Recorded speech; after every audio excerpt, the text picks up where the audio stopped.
wir sind in Dänemark, in Rødvig im Hafen. Und ihr seht schon, hier hinter mir steht die Morgan 38. Und heute machen wir das Gutachten. Ich glaube, wir hätten es nicht besser treffen können, dass dieses Schiff auf den Markt kam, genau zu der Situation. Wer den Markt verfolgt, hat wahrscheinlich noch nie in Europa eine Morgan 38 gesehen. Das Boot kennt ihr schon aus unserer Folge 116. Da haben wir über die aktuelle Marktsituation gesprochen und waren unterwegs auf Besichtigungsreise durch Dänemark, unter anderem eben, um uns die Morgan anzuschauen für David und Nicolas. Die kennt ihr noch nicht, aber die beiden werden die neuen Eigner der American Beauty. Die beiden sind seit ihrer Ausbildung befreundet und wollen jetzt zusammen auf große Fahrt. Und warum gerade die Morgan als Langfahrtboot für die beiden ein echter Volltreffer ist, für den übergroßen Rest aber wahrscheinlich eher weniger für weltweite Fahrt taugt, das sehen wir heute.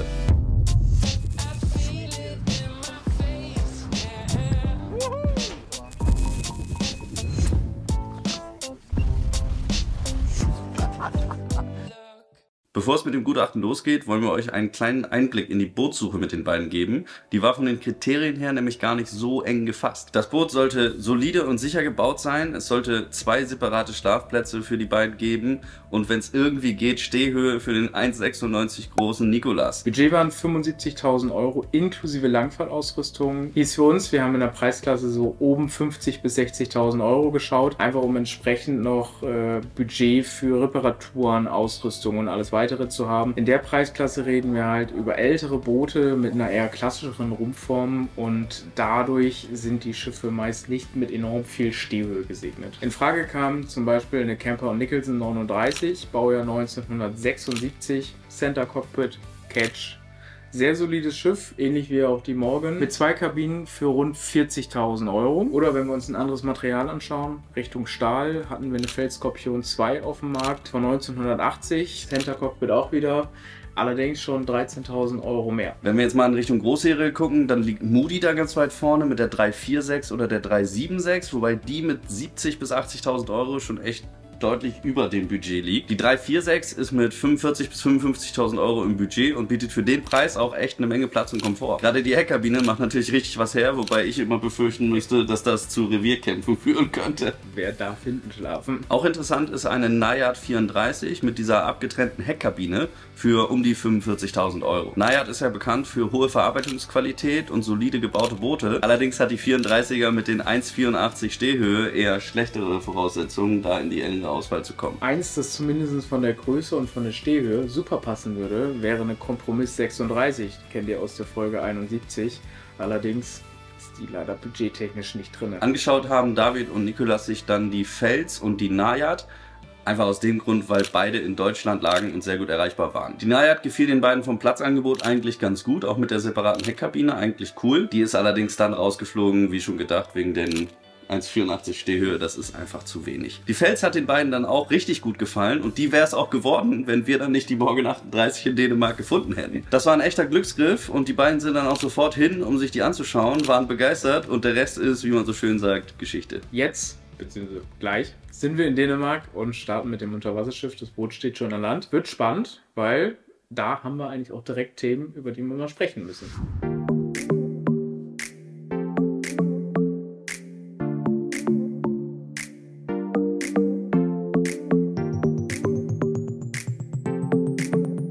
Hier ganz interessant, wir haben hier ab und zu Stellen, wie hier jetzt, das habe ich euch ja gerade schon gezeigt. Ja. Da siehst du, dass das definitiv keine Osmose ist, sondern das sind Stellen zwischen Epoxy und Epoxyschicht. Da ist was nicht richtig ausgehärtet mit Feuchtigkeit, Wassertropfen, erhöhte Luftfeuchtigkeit und solche Geschichten. Es gibt dann immer 2 Optionen. Entweder die haben das Epoxy gemacht und es war noch nicht richtig raus, dann hast du halt eine Dampfsperre gemacht und es kann nicht mehr raus. Und oder halt wie gesagt irgendwo zwischen der Epoxyschicht. Das glaube, das ist jetzt hier kein Weltuntergang bei dem Schiff. Einfach auch weil das GFK ist unfassbar dick bei dem Schiff, weil alter amerikanischer Bau. Das ist ja alles noch handgelegt. Ein super Stichwort, um kurz auf den Sicherheitsaspekt einzugehen, der den beiden ja sehr wichtig ist. Mit dem Vollskag und dem gemäßigten Langkiel hat die Morgan schon 2 gute Argumente und die 7,5 Tonnen Gewicht sorgen mit den 1,60 Tiefgang und der eher klassischen Rumpfform für ruhigere und angenehmere Bewegung im Schiff, auch wenn es mal rauer zugeht. Das nachgerüstete Bugstrahlruder sorgt dazu noch für verbesserte Manövrierbarkeit im Hafen und bietet für David und Nicolas eine super Grundlage für ihre anstehende Reise. Da ist immer nur ganz, ganz wichtig, weil die Tunnel werden ja nachträglich dann einlaminiert, dass man sich da mal irgendeinen harten Gegenstand nimmt und den Bereich umzu schön abklopft. Ob da irgendwelche Delaminationen sind, weil das sind immer so Bereiche, da wird gespachtelt, damit das in die Form kommt, da wird laminiert und wenn das halt nicht richtig gemacht wird, dann löst sich das mit der Zeit ab. So, hier haben wir jetzt keine Probleme, hört sich alles sehr schön an.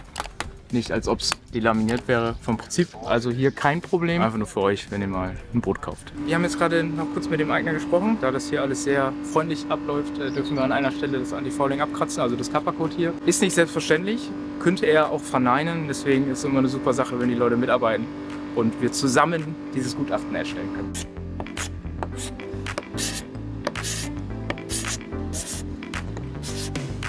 Die Werte sind besser geworden. Das ist vom Prinzip das, was wir eigentlich erreichen wollten. Wir haben jetzt eine Stelle genommen, wo die Werte auch erhöht waren. Also eine der höchsten Werte, die wir überhaupt gemessen haben. Die sind immer noch nicht im Top-Bereich. Heißt, da muss man am Ende nochmal definitiv drüber sprechen. Aber sie sind runtergegangen so. Heißt für David und Nicolas, sie können ganz normal die lange Reise antreten. Die wollen sie ja grob nächstes Jahr starten. Vorher natürlich Kappa-Code nochmal aktivieren und die Stelle wieder dicht machen, die ich jetzt aufgekratzt habe. Und wenn sie dann wiederkommen, dann ist es einfach zu empfehlen, einmal das Ganze runterzuholen. Dann ist das Kappa-Code sowieso 8 Jahre alt und das Epoxy ist dann 15 Jahre alt. Man könnte noch 5 Jahre warten vom normalen Wartungsprozess, aber das ist dann einfach mal runterholen, im Winter einmal austrocknen lassen und dann neu Epoxy drauf und dann das Anti-Fouling-System deren Wahl wieder drauf zu packen. Schön, dass du die Kamera hältst, anstatt mir zu helfen. Ja, ich muss filmen. Ja. Ich brauche noch einen Angestellten. Ich brauche einen Hiwi. Du hast keinen Angestellten, du hast einen Mitarbeiter.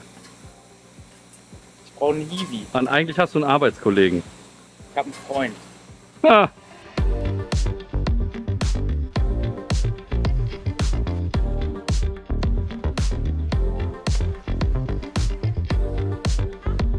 Ich bin begeistert von der noch vorhandenen Stärke dieses Teakdecks im Cockpit. Ich glaube, selbst die renommiertesten Werften legen nicht mal original so ein dickes Teakdeck.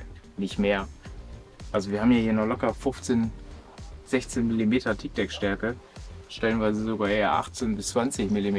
Schon stabil. Wenn man da regelmäßig die Fugen dann macht, da hat man doch viel Material zum Runterschleifen.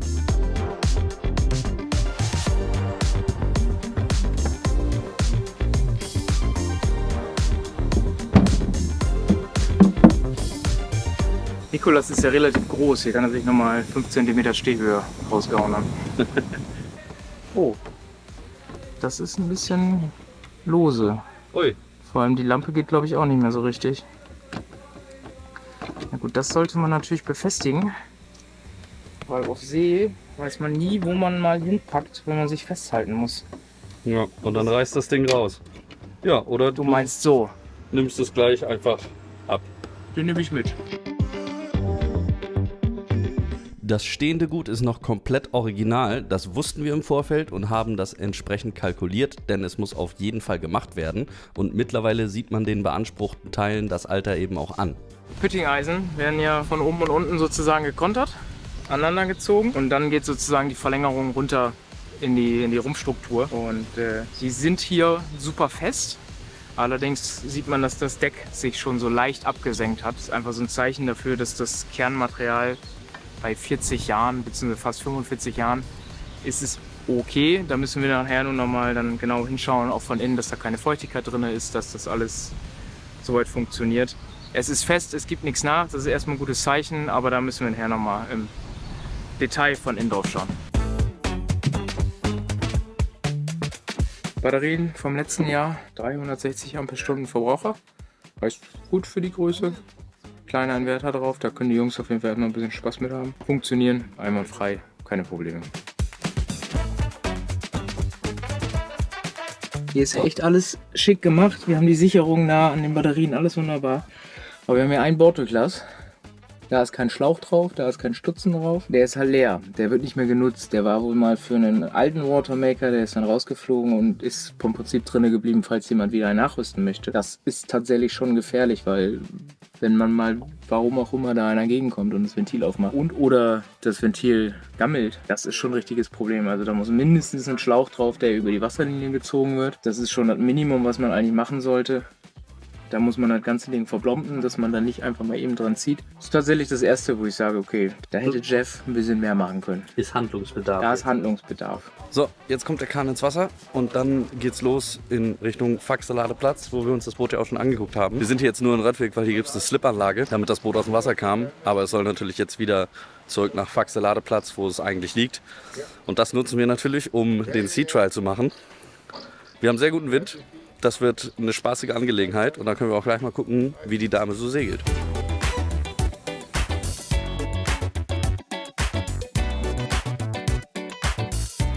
Dann gehen wir mal segeln jetzt. Wir versuchen es mal. Wir versuchen das mal. Ich glaube, das kriegen wir bei dem Wind kriegen wir das hin. Segelbedingungen. Top. Top. Könnte ein bisschen mehr sein. Könnte ein bisschen mehr noch sein. Ja klar, schön auf die Backe legen. Ja, muss ja nicht gleich bei der ersten Tour voll reinhauen, ne? Oh. Die Jungs müssen direkt eingebrieft werden. Mit Ole kriegt ihr immer das volle Segelprogramm.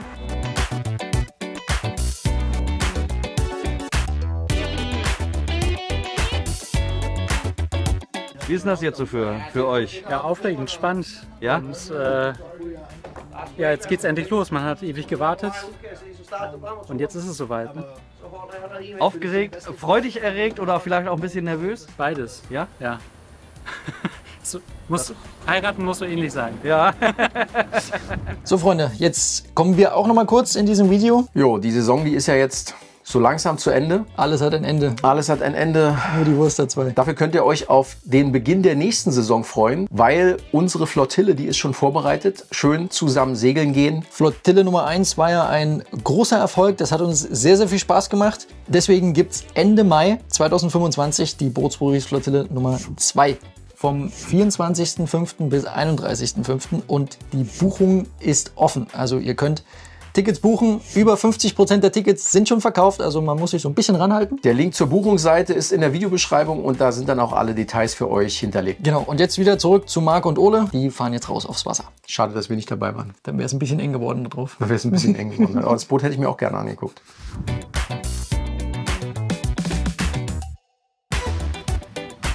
Endlich wieder auf dem Wasser, wa? Ja, ich hab's vermisst. Ja. Ich muss sagen, Die paar Tage. die haben mich schon kirre gemacht. Ja.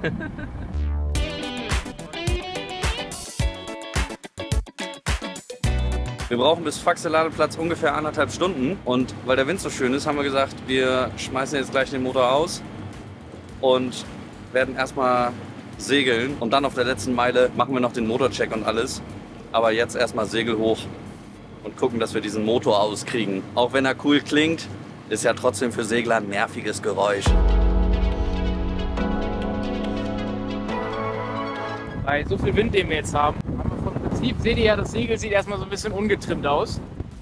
Bevor man allerdings ins Reff reingeht, ist es eine super Sache, erstmal die Spitze vom Segel aufzumachen. Heißt, man twistet das Segel oben auf, dadurch hast du halt den Druckpunkt des Segels. Schiebst du viel weiter runter. Das ist eine super Sache, das machst du dadurch, dass du den Baumniederholer löst, den Traveler, wie er das richtig gemacht hat, rüberschieben. Du öffnest das Achterlieg des Segels, gerade halt oben. Dadurch kannst du, wenn der Wind so ein bisschen mehr geworden ist und du am Überlegen bist zu reffen, kannst du eigentlich damit erstmal das Schiff wieder ein bisschen mehr beruhigen, mehr aufrechtes Fahren ins Schiff zu kriegen, ohne dass du diesen riesen Aufwand des Reffens machen musst. Wenn du vielleicht erstmal überlegst, okay, wird es jetzt wieder weniger, ist das gerade nur, weil ich in der Meerenge drin bin oder sowas. Also das ist gar nicht schlecht, das zu wissen, wie das geht.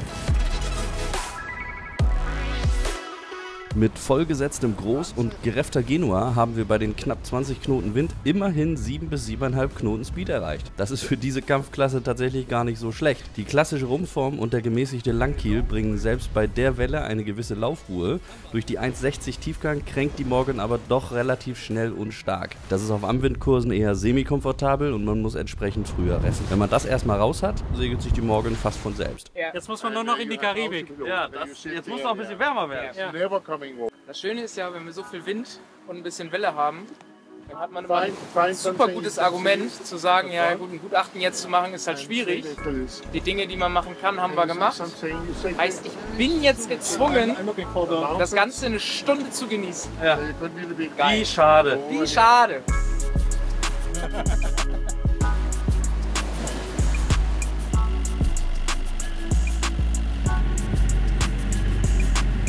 Ah, ist gemütlich. Ich glaube, wir haben die eierlegende Wollmilchsau für die beiden gefunden. Bei der Körpergröße, Boot mit Stehhöhe, für das Budget.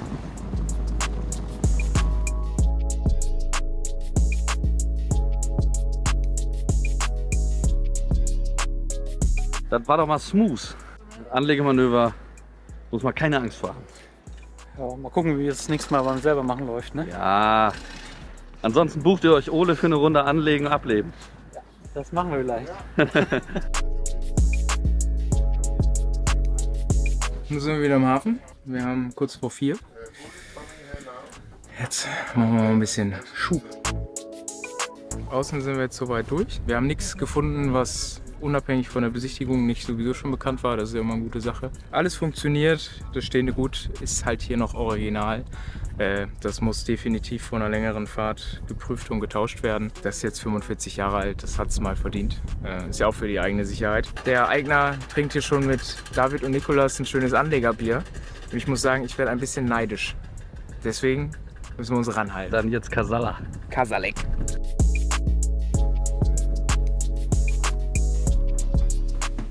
Da müssen noch ein paar Schalter umgelegt werden. Ich muss dahin. Ich weiß. Das war mir jetzt unangenehm. Vor allem, weil du einfach ein richtig breites Gesicht kriegst, wenn du so nah an dem Weitwinkelobjektiv bist. Hallo. Hallo. Was soll man sagen? Das Boot ist echt cool. Wir haben ein wahnsinniges Platzangebot, aber haben wir ja in der Besichtigung auch schon drüber gesprochen. Die Schlafmöglichkeiten sind hier einfach etwas anders geregelt. Dadurch, dass wir hier vorne diese Doppelstockkabine haben, können zwar hier 2 Leute relativ bequem auch schlafen. Allerdings ist das schon ein bisschen Kampf, da Füße reinstecken und hier oben ist auch jetzt nicht wirklich viel Platz. Und ich glaube, das ist so eine Kabine, wenn du in der Karibik morgens aufwachst, hast du hier morgens um 36 Grad drin. Hinten ja auch nur eine Hundekoje. In dem Sinne, die ist riesig groß, da kann man wunderbar drinnen pennen, aber man hat halt dieses Privatsphäre-Thema nicht. So, bei den beiden war jetzt tatsächlich es wichtiger, ein bisschen mehr Wohnfläche zu haben. Von daher haben wir dann am Ende gesagt, okay, auf See schläfst du sowieso nicht in den Kabinen. Da schläfst du halt wirklich nur in der Hundekoje oder halt im Salon. Da hast du noch ein riesen Doppelbett, wenn du den Tisch da einklappst und ein Brett reinlegst. Das ist alles dafür vorbereitet. Wir haben noch eine Lehkoje in einem Salon. Also es gibt super viele Schlafplätze hier. Die sind halt alle echt nicht luxuriös. Dafür hat man halt auf 38 Fuß eine geile Pantry, einen richtig großen Salon und ein großes Bad. Das kommt auch noch dazu mit abgetrennter Dusche. Das ist auch schon nicht selbstverständlich für das Alter. Wer Wert auf Privatsphäre etc. legt, dann ist das falsche Schiff. Was mir so direkt in den Sinn kommt, vielleicht wirst du mir zustimmen, das ist kein Boot für Pärchen. Gefühlt nicht, weil du im Salon schlafen. Du müsstest im Salon schlafen. Finde ich persönlich jetzt nicht so geil, wenn ich mir ein Boot kaufen würde als Paar. Dann möchte ich irgendwie eine eigene Kabine haben. Wofür? Wofür auch immer, Ole, damit ich mal in Ruhe mein Nickerchen halten kann. Das wäre also für den Fall nichts, ist aber ja hier nicht so. Das sind ja, die Jungs sind ja Kumpels. Da ist das was anderes. Da kann man, glaube ich, den Tod sterben. Wie du gerade schon gesagt hast, für das Raumgefühl, das macht an der Stelle einfach auch Sinn. Und im Zweifelsfall, man kann sich hier alles zurecht bauen. Ja. Also im Zweifelsfall reißt du hier das obere Stockbett raus und machst da Liegefläche draus und dann ist das auch in Ordnung. Also es ist ja auch alles immer noch variabel, wie man in Norddeutschland sagt. Das Boot ist für ganz viele ein Kompromiss wegen der Schlafsituation. Für die beiden ist es aber tatsächlich, wie Hendrik mal so schön gesagt hat, die eierlegende Wollmilchsau. Ja. Ich glaube, wir hätten es nicht besser treffen können, dass dieses Schiff auf den Markt kam, genau zu der Situation. Wer den Markt verfolgt, hat wahrscheinlich noch nie in Europa eine Morgan 38 gesehen. Die ist halt nie hier auf dem Markt. So, da hatten wir Glück. Jetzt machen wir noch den Rest, bevor ich hier gleich echt einschlafe, weil unbequem sind diese Alcantara-Polster nicht. Hast du übrigens vergessen zu erwähnen, der Kattentisch ist auch ausladend. Man hat Platz. Ja, eine Menge Platz. Du könntest hier sogar einen Schreibtisch, Büro einrichten. Genau. Nun geht's an die Küche. Da müssen wir auch mal gucken, dass alles dicht ist und funktioniert. Was wir aber schon wissen, das Gas funktioniert, aber das ist höchstgradig illegal hier. Weder der Druckminderer hat was mit Booten zu tun, das ist alles verzinktes Material, noch die Schläuche sind auch noch annähernd noch zugelassen. Die sind schon seit 2005 abgelaufen. Es ist auch mal schön, wenn die elektrischen Zünder auch mal funktionieren.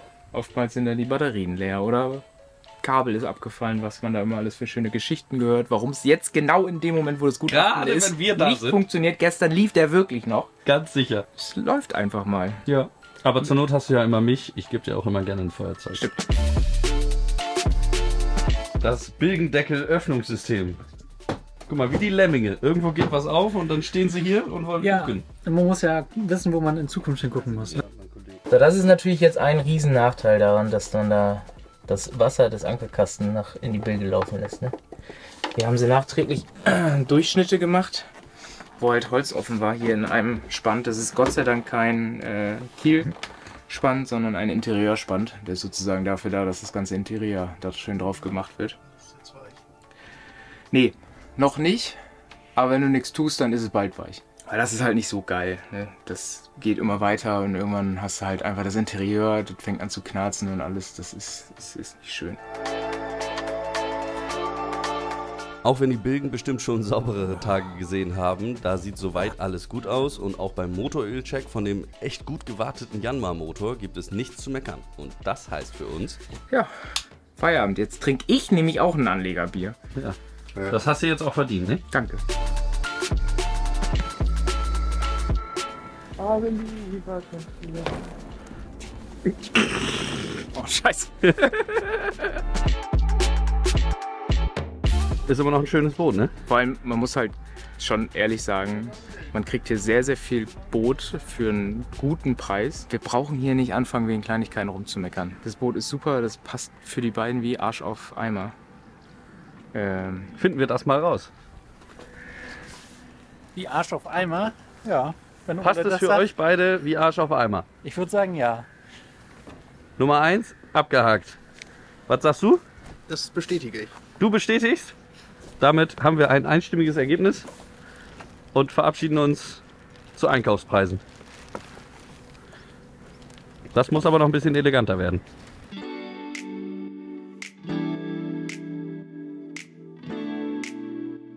So, und damit verabschieden wir uns für diese Folge wieder und ihr könnt ja mal in die Kommentare schreiben, ob die Morgan für euch auch so ein Volltreffer wäre oder ob ihr eher eines der anderen Boote zur Auswahl genommen hättet. In diesem Sinne, bis zum nächsten Mal. So, dann... Von einem Traum. Prost. Prost! Prost! Auf die American Beauty. So ist es. American Beauty, ja.